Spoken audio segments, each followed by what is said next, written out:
Welcome to Politics for Patriots. Here's your host, the eviscerator of progressive nonsense, the executioner of imbecility, and the grim reaper of BS, Eddie Zipper. All right, welcome to episode 79 of the Politics for Patriots podcast. Big thanks to everyone listening.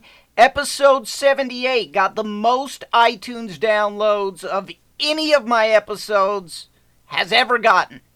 If you haven't subscribed yet, please subscribe on iTunes, because remember, every time you subscribe to a conservative podcast, a liberal somewhere sheds a tear. A Happy Meal? We'll get you one of those Happy Meals. You got a Happy Meal? Can we get a Happy Meal? Well, somebody get you the Happy Meal!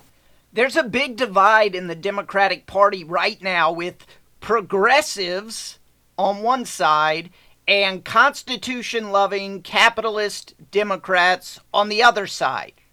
The progressives are what I refer to as the Mobocrats. That is what they are. They are nothing but an angry mob.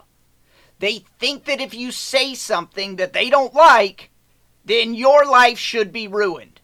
You should lose your job. You should be ridiculed. You should go to jail. No, there's no justice like angry mob justice. No Democrat running for president, and there are 24 Democrats running for president, not one of them has the guts to stand up to the Mobocrats, because they will do everything they can to ruin you.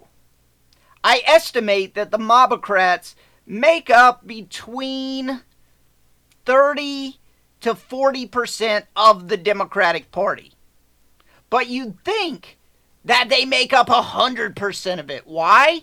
Because most Democratic politicians and most pundits on CNN and MSNBC and most liberal opinion writers are constantly pandering to this minority within their party.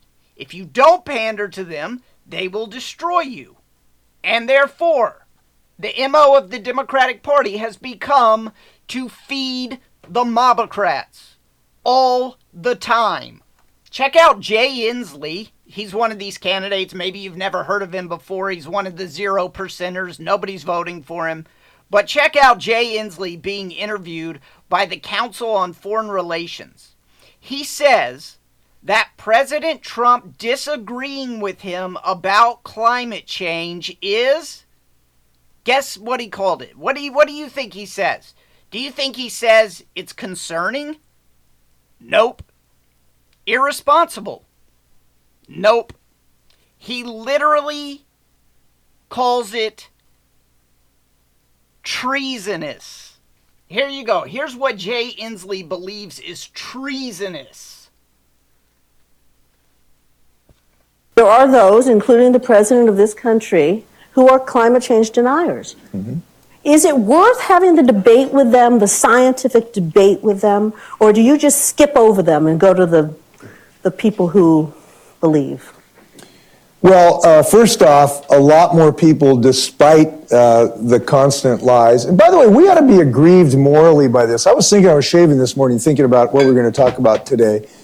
The fact that we have the elected leader of the United States of America who will willfully lie to us about something that is an existential threat ought to be something that we are outraged about. We should not become inured to this or passive about this. If we had a president of the United States who told us that the communist threat was just a hoax perpetrated by the Council of Foreign Relations, that would have been, if not treasonous, at least something, a moral abomination. And we cannot allow ourselves to become accustomed to this. This is a moral outrage. It is a gross failure of the commander-in-chief. And I don't use the word treason very often, but when someone lies to the American people, when the entire intelligence community is telling the President of the United States that this is a national security threat of the first dimension, and he is willing to lie to the American people, I don't think we should take this lying down. I love how he said I don't use the term treason very often. Like, oh yeah, I don't like to throw the word around. Really? You don't like to throw around the word treason? Unless someone's out there disagreeing with you? Look, here's a simple fact. If you think someone disagreeing with you is treason, you actually do like to throw around the word treason. You are a Looney Tune. You're cuckoo for Cocoa Puffs. Right? Nobody anywhere should take you seriously. 10 years ago, a presidential candidate would be mercilessly ridiculed for saying something that asinine. Do you think Colbert or Kimmel or Trevor Noah will humiliate Jay Inslee on their little comedy shows for saying something so obviously and outrageously stupid that is treason? You think there will be a Saturday Night Live sketch about it where we all laugh at Jay Inslee for being so absurd? Do you think reporters will ask Pelosi and Schumer and the 24 Democratic presidential candidates to disavow the treason accusation that was made here? Do you think CNN pundits will recite the definition of treason from Article 3 of the Constitution? Do you think celebrities on the Twitters will pile on to Jay Inslee? No. None of that will happen. Jay Inslee gave the Mobocrats what they crave, and that's that. There is no amount of hyperbole and nonsense that can cause a Democrat to be held accountable. It is literally impossible to say something so nutty leftist that there's a backlash against you. It's not even possible. However, do you remember what we saw last week? We saw John Hickenlooper held immediately accountable for just saying something totally reasonable. That's not allowed. Okay? That's a major faux pas. Here's the clip of Hickenlooper being booed down. If we want to beat Donald Trump and achieve big progressive goals, socialism is not the answer. I was reelected in a purple state in 2014, one of the worst years for Democrats in a quarter century. If we're not careful, we're going to end up helping to reelect the worst president in American history. I was one of only 2 Democrats that year to win in a swing state. As governor, I worked with nonprofits and business, with Democrats and Republicans, and we achieved big progressive results. So, Trump holding an unpopular opinion about climate change is treason, and that flies. But you say, hey, we probably shouldn't tear down our entire system as a sacrifice to the climate change gods, and you are booed down.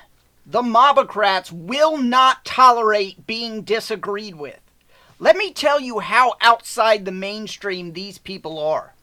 If you listened to the show last week, I went through the Harvard-Harris poll and showed the divisions in the Democratic Party. I read about 20 poll questions, but I purposely held one back. I didn't want it to get lost by including it among 20 other questions like it was just a normal thing. This one is going to blow your mind. Here's the question that they asked in the Harvard-Harris poll. Once a child is born, if it has deformities, should a mother and doctor be permitted to end the life, or should that not be permitted? Let me read that again. Once a child is born, if it has deformities, should a mother and doctor be permitted to end the life, or should that not be permitted? 30% said a mother and doctor should be permitted to end the life. That is not abortion. The woman is no longer pregnant. This is a child who has been born. 30% say the mother and doctor should be able to decide to end the life if there are deformities. The good news is 70% said no, they should not be able to end the life. And that's a very big majority. The bad news is, and this is very bad news, the bad news is 30% said that it's okay to kill a baby that has already been born because it has deformities. That's not okay. I'm guessing the 30% who think that's okay overlaps with the people who like to accuse everyone of being a Nazi. I'm guessing that 30% overlaps with the people who like to pretend they are morally superior to the rest of the country. I'm guessing that 30% are the Mobocrats. If you accidentally misgender someone, they think you should be fired from your job and your life should be ruined. But they're all for literally killing a baby after it has been born because it has deformities. That poll question resonated with me. There is a large united group of people in this country who push scary, bad policy ideas, and we cannot let them win. Their tactics are to smear you and shout you down and go after your livelihood, and that's why so many Trump supporters are super quiet about it. Because who wants to deal with that? But people have to be willing to deal with it. Otherwise, in 10 years, that number will go up to 50%. Do not allow that to happen. Now, I cannot stress enough that these people make up a minority of the Democratic Party. 36% of Democrats said yes to that question. Yes, killing the child should be allowed. That means that 64% of Democrats, most Democrats, 2/3 of Democrats, still have a proper opinion of what is literally infanticide.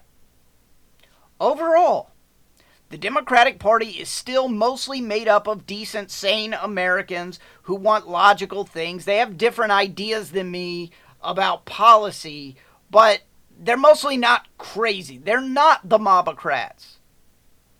Thank God for that. The problem is, everything that the party is doing is geared toward the Mobocrats. The party panders super hard to them and never ever calls them out. And the media rarely challenges them on it. It's all about feeding the Mobocrats. And everybody just enables that. The media enables it. The Democratic politicians enable it. What did we see from Biden? Last week, first he goes into hiding. He didn't get booed in San Francisco like Hickenlooper. Why?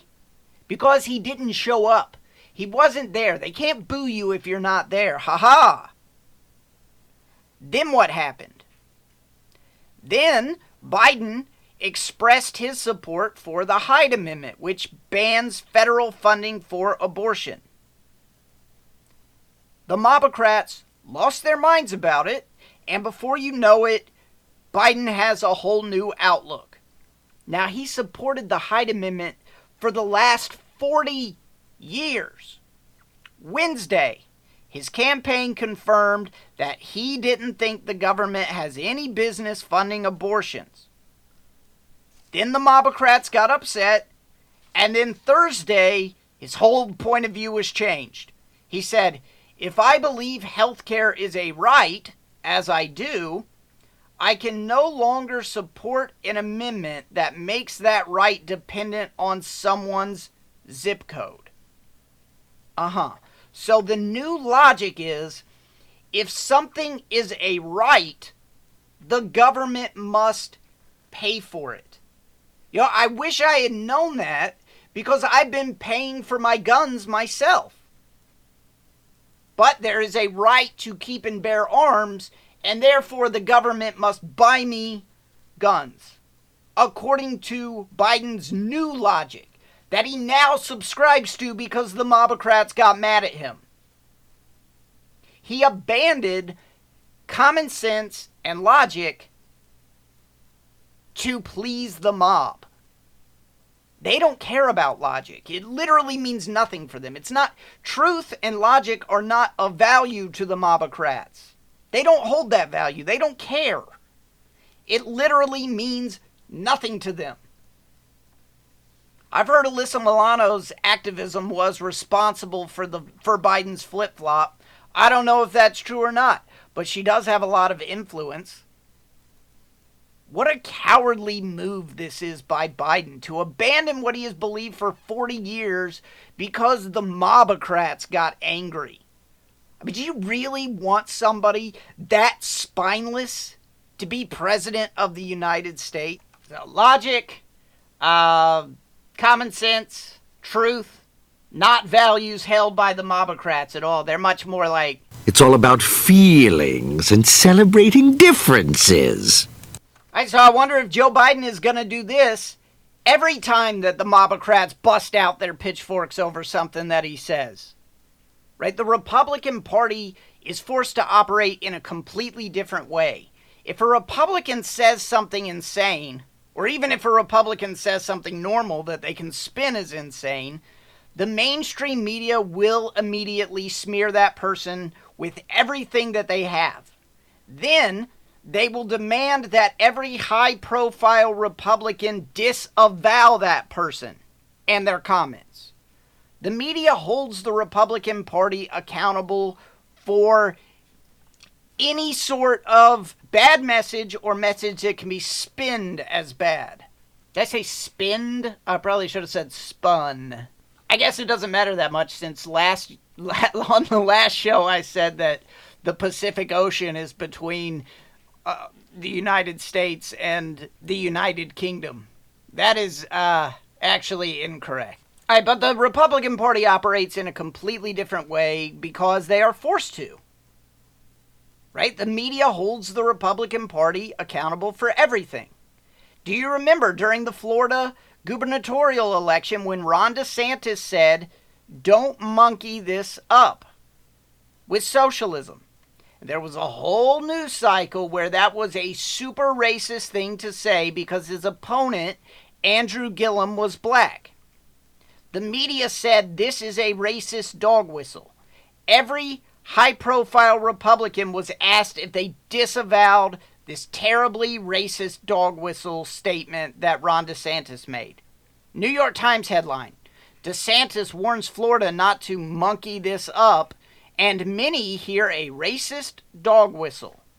And it didn't stop there. What was the next part of the story? Every Democrat pundit and politician that went on CNN or MSNBC or anywhere else to talk about DeSantis' racist comment talked about how it was a reflection of Donald Trump's America. They pivoted. They didn't make it about DeSantis. They made it about Trump. And so the anchor would be like, is DeSantis' racist comment a reflection of Donald Trump's America? And all the pundits every time will go, oh! Yep. All right, the New York Times story said numerous Democrats who seized on Mr. DeSantis' comments connected them to the president. Because if you just make them about DeSantis, they might go to waste. So let's make it Trump's fault that DeSantis said something goofy. And suddenly what happens? The narrative becomes how Trump's racism is spreading, and there's a whole news cycle that lasts several days based on this total slippery slope. One person said one thing that could be construed as racist if you mess with it a little bit. That's the actual thing that happens, but the narrative becomes, oh my gosh, look how racist Trump's America is. For several days, this is the most important thing in the country that Ron DeSantis said this sentence. But what really happened?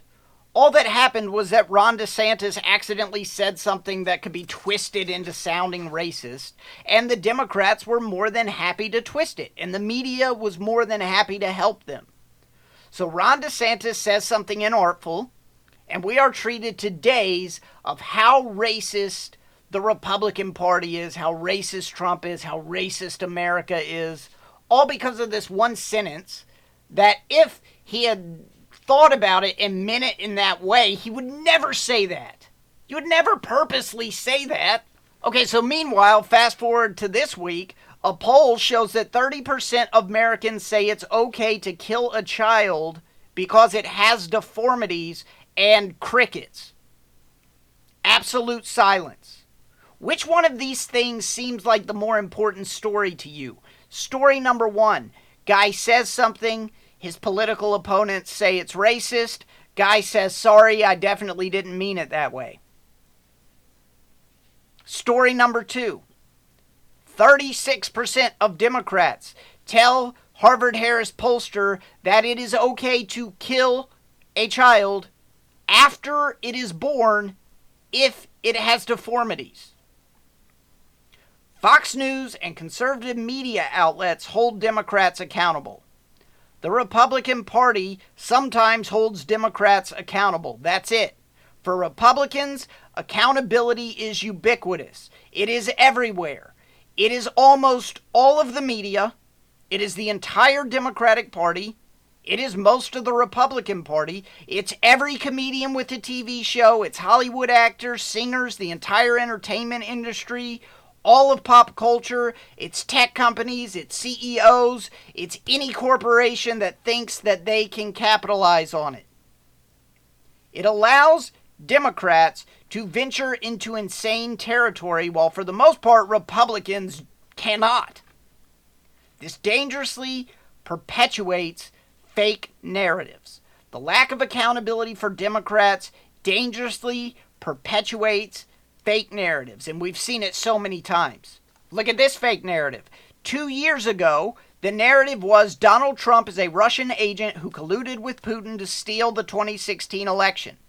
You had the former head of the CIA, John Brennan, on Twitter and invited on TV shows to say that it was treason, that Trump committed treason.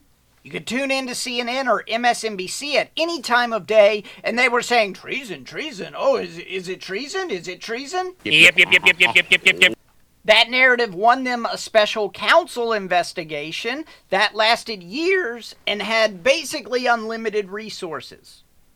What has that narrative devolved into today? Now, it's Trump obstructed justice even though there was no underlying crime to provide a motivation to obstruct justice. That is quite the devolution. See, Trump did not commit an overt illegal act of obstruction. He did things within his Article 2 powers like fire James Comey. He did not pay people to lie or instruct people to lie or threaten people if they refused to lie. He did not take these overt acts to obstruct. The obstruction Trump accused of relies instead on his motivation. Mens rea evidence. Right? It's illegal to pay someone to lie. It's not illegal to fire James Comey if you're president of the United States. You can do that. You can't pay someone to lie. You can fire James Comey. But it is illegal to fire James Comey with corrupt motivation. The action itself is not a crime. If it was, you would have actus rea evidence. And that would be all you needed. There was tons. Nixon, one of the articles of impeachment against Nixon that never passed the House was for obstruction of justice. And there were tons of actus rea evidence to show that Richard Nixon deliberately obstructed justice. He committed overt acts of obstruction. Trump committed legal acts that only the motivation could make obstruction. If you did it to try to cover up your crime, then it's obstruction.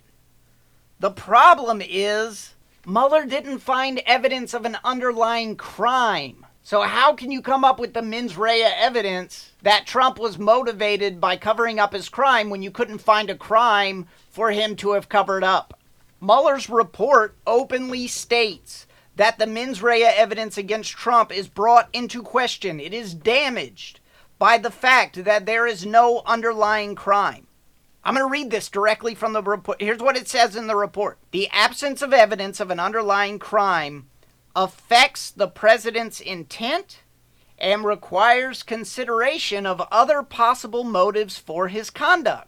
So because there are no overt acts of obstruction, you need to be able to prove that Trump was doing these legal things in order to cover up his crime. Oops, we couldn't find any evidence of a crime. There's an absence of evidence of that. So what started as Trump is a Russian agent who colluded with Putin in order to win the 2016 election has become a very tenuous case for obstruction that relies on Trump trying to obstruct something that didn't occur. Oh, Trump was motivated by covering up that crime that never happened. Okay, so this all brings us to the fact that there's an absence of evidence that Trump committed any crime at all. But for 2 years, they told us he was definitely a Russian agent who committed treason. And then we had the Mueller investigation, which, in a nutshell, went a little something like this. Found anything yet? Nothing yet, sir. How about you? Not a thing, sir. What about you guys? We ain't found shit. The media allowed insane hyperbole and accusations against Trump to fly around unchallenged. They don't do that for Republicans. You accuse a Democrat of a crime, you better have evidence. You wax hyperbolic about a Democrat, the media is going to tear you down. What just happened to Trump literally could not happen to a Democrat. The media and pop culture simply would not allow it to happen. But they have been held accountable slowly by truth. And their narrative has devolved into, well, we think maybe Trump took legal actions with corrupt intent, even though there's no motive for corrupt intent because there was no underlying crime, but he might have. Okay, that's what your Russian conspiracy has devolved into. You should be embarrassed and ashamed, especially if you're one of these Adam Schiff type characters, or, you know, Adam Schiff's little Sancho Panza sidekick, Eric Swalwell. They should be very embarrassed. The Mobocrats don't give a damn about truth. They want Trump impeached for whatever reason. Not for high crimes and misdemeanors, but because they don't like him. Because he won the 2016 election and they did not want him to. It hurt their feels. So, you have the Nadlers and the Schiffs and the Swalwells gung-ho to impeach the president on a busted garbage smear narrative. Especially Schiff. We all know how Schiff feels about the congressional investigations. The investigations are sexy. The investigations are sexy. The investigations are sexy. I told you last week I couldn't remember who said that anymore. I looked it up. It was Adam Schiff. He's the person who said the investigations are sexy. All right, meanwhile, you have Nancy Pelosi, who doesn't want to impeach because she knows it's an insane gambit to start unpopular impeachment proceedings right before an election with no evidence of a high crime or misdemeanor, and a Senate that is going to require evidence to remove the president from office. So what does she say? It was all over the news. You already know what she said, don't you?